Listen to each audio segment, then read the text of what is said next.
Ya, batur gebugan.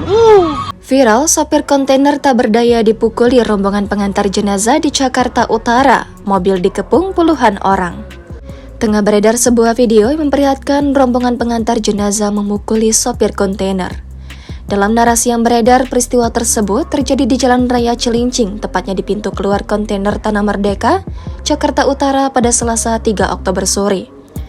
Tanpa dalam video itu, terlihat puluhan rombongan pengantar jenazah tengah menghentikan laju truk kontainer. Bahkan beberapa rombongan pengantar jenazah tersebut tiba-tiba memanjat mobil tersebut untuk memukuli sang sopir.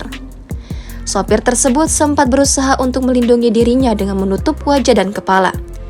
Namun, rombongan pengantar jenazah terus memukuli dan menendang korban.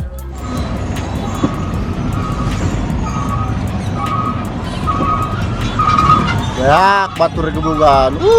Peristiwa tersebut pun akhirnya viral usai diunggah oleh akun Instagram @infopriok dan telah disaksikan ratusan kali. Warganet pun ramai memberikan komentar dalam unggahan tersebut.